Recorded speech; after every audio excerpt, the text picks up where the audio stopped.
તમને લાઈનમાં બેસતા શીખવાડ્યું છે શિક્ષકોએ? કેવી રીતે બેસી શકો? લાઈનમાં જો બધા લાઈનમાં ન હોય એની જાતે નક્કી કરી લઈએ કે હું લાઈનમાં છું કે નથી. જો શિક્ષકોએ આપણે શીખવાડ્યું હોય તો આપણે લાઈનબદ્ધ કતારબદ્ધ બેઠા હોય. વાહ, ખૂબ સરસ શીખવાડ્યું છે. શિક્ષકોનો આભાર વ્યક્ત કરવો પડે કે આટલું સરસ મજાનું આપણા શિક્ષકોએ શીખવાડ્યું છે. આજે વિષય આપણે હવે ઘણો લાંબુ થઈ ગયું છે એટલે ટૂંકી વાત કરતા આગળ વધીએ. આપણે છોકરાઓ વચ્ચે હવે અવાજ ન કરીએ. પાછળ આપણે આજે 2 કાર્યક્રમ છે. આપણી શાળાના રિનોવેશન માટે જે દાતાઓએ દાન આપ્યું છે એ દાતાશ્રીનું સન્માન, આ જે નિર્માણ કાર્ય થયું છે એ તકતીનું અનાવરણ, અને સાથે સાથે ધોરણ 8માં જે દીકરા દીકરીઓ અભ્યાસ કરે છે એનું 8મું ધોરણ પૂર્ણ થયું અને 9મા ધોરણમાં એના કારકિર્દીના ઉજ્જવળ ભવિષ્ય માટે આગળ વધે એના માટે દીક્ષાંત સમારોહ. આવા સરસ મજાના કાર્યક્રમમાં આપણી વચ્ચે ઉપસ્થિત આપણા સૌના વડીલ, ગામના દાતાશ્રી, આ સ્કૂલના દાતાશ્રી, અને ગમે ત્યારે ગામના કામ માટે હર હંમેશ આપણી વચ્ચે એમનો પડકારો હોય એવા ઝવેરચંદભાઈ પરબતભાઈ શાહ, એવા જ આપણા કાયમી દાદા. અને એ તો આપણું એટીએમ છે સાહેબ, તમે એમાં કાઢતા જેટલા છેતરાવો એટલા તમે છેતરાવો. એવું કાયમી એટીએમ અમારે સ્વર્ગસ્થ નાયાલાલ લાલજી તેજસિંહ પરિવાર હસ્તે અમારે કપૂરચંદ નાયાલાલ કપૂર કાકા, એ કપૂર કાકાએ સ્કૂલ માટે કાયમ માટે ચિંતા કરી છે અને કાયમ માટે તમને છૂટ મૂકી છે કે ભાઈ ગામના કામ માટે, સ્કૂલના કામ માટે કાંઈ પણ ઘટતું હોય તો કહેજો. આ વખતે શિક્ષકે વાત કરી આચાર્ય શ્રી રાજુભાઈએ તો તરત એ સાઉન્ડ માટેની કીધું કોઈ સરસ મજાનું શાળાને એક સાઉન્ડ સિસ્ટમ લઈ દઈ કે એમાં મને કે ક્યાંય તકલીફ પડું કે સસ્તું પડે એવો ઉદ્દેશ ન રાખજે. લાંબા ગાળા સુધી હાલે ને ભલે મોંઘી પડે, નહીતર 60,000માં થઈ જતી હતી પ્રવીણસિંહ. પણ કપૂર કાકા અને રાજુભાઈને ચર્ચા કરી તો કપૂર કાકા કે આવતા 10 વર્ષ સુધી એમાં કંઈ તકલીફ ન થવી જોઈએ, કંઈ ભાડે ન લેવી પડે એવી સિસ્ટમ વસાવજો. તો એ 80,000ની થતી હતી, 85ની થતી હતી, લાખની થતી હતી. એ નહીં, હજી હારી 2 કોડલેસ માહિતી રહેવા જોઈએ. જરૂર પડે તો જાહેરમાં પ્રોગ્રામ કરવાનું હોય ને તો એ કામ આવે એવી લ્યો.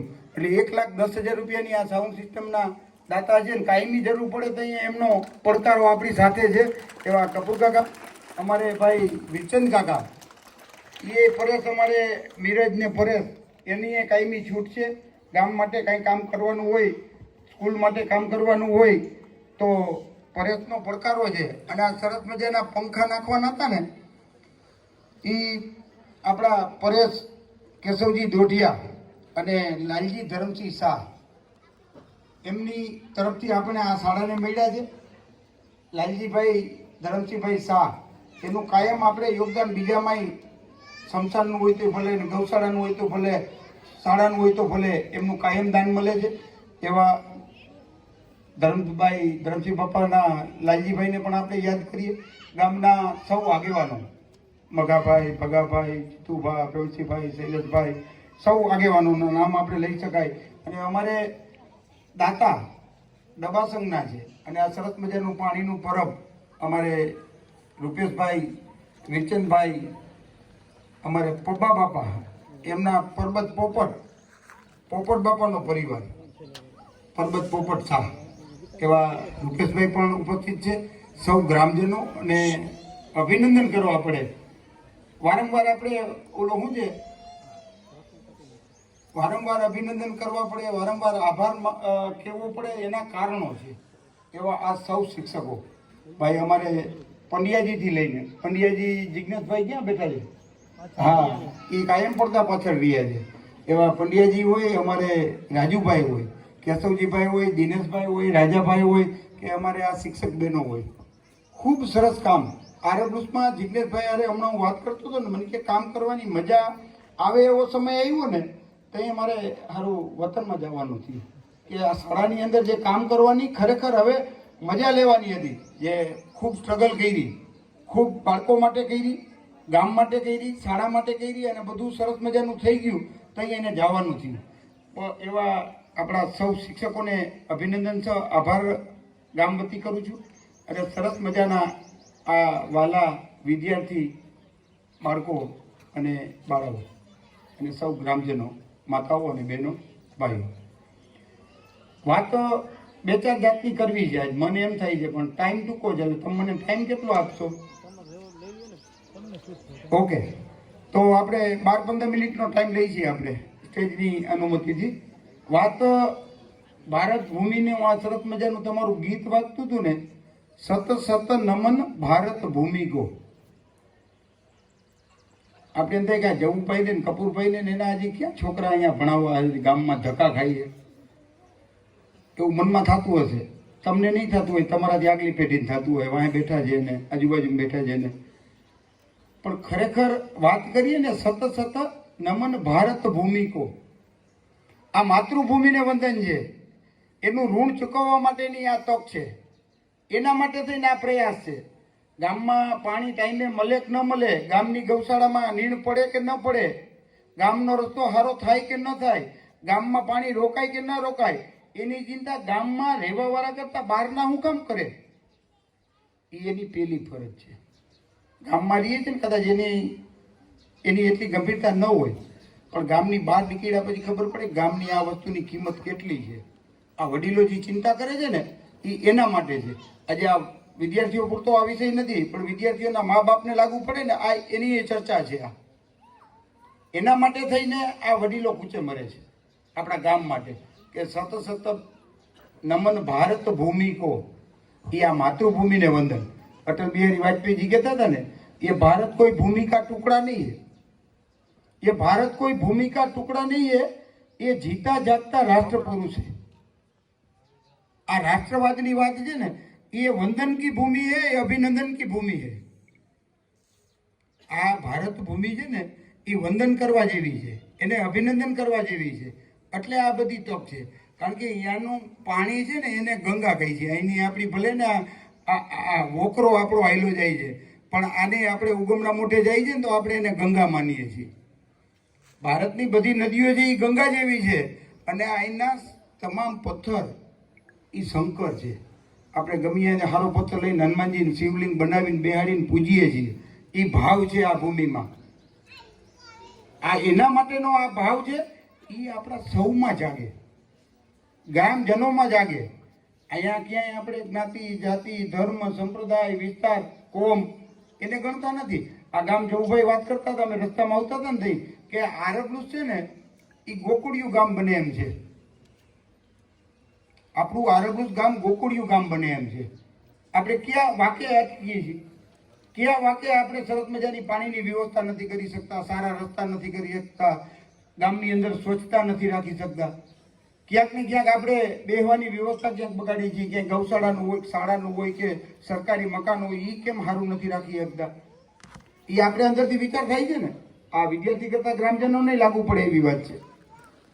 પણ આ વાવેતર છે ને, જવુભાઈ એક સરસ મજાની બીજી એ વાત કરતા હતા. જવુભાઈની આજ 2-3 વાત મને બહુ મગજમાં ઉતરી ગઈ, કે આવનારી પેઢીમાં આ થશે. વૈજ્ઞાનિકો છે કે ભારતની અંદર સરસ મજાનો પ્રોજેક્ટ આવે, મોબાઈલનું ઉત્પાદન થાય છે. એટલે વાત કરતા હતા એ ચર્ચાની, કે તો એ ઉત્પાદન તો બહારની, ટેકનોલોજી બહારની છે, એનું એસેમ્બલિંગ અહીંયા થાય છે. સરસ મજાનો ચીપનો પ્રોજેક્ટ આવવાનો છે, પણ ચીપની ટેકનોલોજી બહારની છે. એસેમ્બલિંગ અહીંયા ભારતમાં થાય, ગુજરાતમાં થાય, અમદાવાદમાં થાય, ઢોલેરામાં થાય. એટલે જવુભાઈએ કીધું, આ બધી વ્યવસ્થા છે ને પેઢીઓથી આવે. પેલી પેઢી છે એ એસેમ્બલિંગ કરશે, એના સંતાનો જેથી થશે ને, તો એ ટેકનોલોજીના જાણકાર થશે, ફોરેનરે એનો ઘરોબો થશે. એના પછીની પેઢી હશે ને, તો એ બનાવતી થાય. એમ આ વિદ્યાર્થીઓને છે ને, એને પણ આ ગામના, રાષ્ટ્રના, આ સમાજના, આ શાળાના આવા સંસ્કારની જરૂરિયાત છે જ. એટલે આ વાત આપણે એમના હારે શેર એટલે કરીએ છીએ કે અત્યારથી આનું વાવેતર થશે ને. પંડ્યાજી વાત કરતા હતા કે હું ખંભાત મુકામ ગયો, વતન માટે ખંભાત નથી ગયા. જે રાષ્ટ્રવાદ માટેનો ભાવ છે ને, એના માટે ખંભાત ગયા છે. ત્યાં જઈને એનું વાવેતર કરે છે. કેશવજીભાઈ, ભાઈ દિનેશભાઈ, અભિનંદન છે તમને કે એવા ગામની અંદર પણ જે આ જ ભાવ છે કે શાળાના બાળકોને તો ભણાવવા છે, પણ ખંભાતની અંદર એ શાળાના બાળકો છે, પણ ખંભાતની શાળાના બાળકોની સાથે સાથે અહીંયા જે નવા બીજનું વાવેતર કરવું છે, આવનારી પેઢીને તૈયાર કરવી છે ને, એના માટેથી એ ભાવથી એ ત્યાં કામ કરવા ગયા છે. એટલે આજે આ ગામ વચારે ગામના લોકો ઉપસ્થિત છે ત્યારે આપણા ગામની અંદર આપણે શું ઘટે? ગામને ગોકળિયું કામ કરવા માટે ઘટે તો ઘટે હું પ્રવીણસિંહભાઈ મગાભાઈ પહેલા કાકા પૂછે મરે સંસ્થાની અંદર ઝાડવા વાવવા, ઝાડવા પાવવા, ઝાડવા ટોવા, ચોખા રાખવા, એનું કોઈ એને સર્ટિફિકેટ દેવાના છે? હા બોલો. તો એ શેના માટે છે? એનો ગગો છે એ નાયબ મામલતદાર છે, સરસ મજાની આવક છે, તો હું કામ કરે છે? આપણે અંદરથી કોઈ વિચાર નથી આવતો કે ગામની સમસાનના જાળવા માટે હેરાન થાય છે, તો ક્યાંક આપણી એ ફરજ છે. ગામની ગૌશાળામાં આ ગૌશાળાના સંચાલકો અમારે બધાને અભિનંદન કરવા છે, ભાઈ વિનોદ હોય, ભાઈ ચંપાઈ હોય કે અમારો ગંભીર હોય કે બાકીના જે ટીમ આખી વ્યવસ્થામાં જોડાયેલી છે. નામ લેવા જઈએ તો ઘણા બધા છે, અમારે ગેલુભા હોય, પ્રણુભા હોય કે આખી ટીમ, તો એ કામ કરે છે. આનાથી ભાવ પેદા થાય. આપણે ગામથી એક પરિવાર છે, આ પરિવાર ભાવથી જો આપણે ગામ માટે કંઈક કરતી ને, અને ક્યાંક ગામ એક રહ્યું હશે ને, તો ગામ માટે સરકાર લેવલે હોય તો ભલે, ને રિલાયન્સ લેવલે હોય તો ભલે, શાળાનું કામ હોય તો ભલે, ને ગામની ગૌશાળાનું હોય તો ભલે, એ કામ આપણે તો કરી શકીએ. એટલે આજે આ સરસ મજાના વાતાવરણથી સાથે ભોજન સાથે બધાની બેઠકનું આયોજન કર્યું, એના માટે પણ તમને હું અભિનંદન કરું. અને એમાં બાજરા ટકે ક્યાંય ઘટે તો ચિંતા નથી કરવાની કોઈ પણ પ્રકારની. અને આજે ગામના બેઠા છે એને કહી વાહ, તમારી સમજને અભિનંદન છોકરાઓ, બાજરામાં સમજી ગયા તમે, વાહ વાહ. આ આફ્રિકામાં જઈને તમે ચાલુ કર્યું બાજરો. આ બાજરો લૂણના બાળકો સમજે છે કે બાજરો એટલે ફદિયા. એટલે આ બાતે અટકશે નહીં કાંઈ, ગામનું કામ કરવાનું હોય. સરસ મજાની વાત અત્યારે અમારે હાલતી હતી તળાવ ઊંડા ઉતારવાની, તો તળાવ ઊંડું એક ઉતરશે તો ગામ આખાને ફાયદો થાય. તળાવ હજી એક પાથરમાં બનાવવું છે, એના માટે જે કરવું પડશે એ કરશે. પાથરની અંદર એક રડિયામણું લાગે, સરસ મજાનું તળાવ ભરેલું હોય પાણીનું, અને ગામમાં એન્ટ્રી થાય ને કોકને એમ થાય વાહ ગોકુળ ગામ છે. જવુભાઈ કહેતા હતા કે તમે ગામને વૃંદાવન ન બનાવી શકો. વૃંદાવન બનાવવા માટે જવુભાઈએ 20 વર્ષ પહેલા પ્રયાસ કર્યો હતો. અહીંયા 5000 લીમડાનું વાવેતર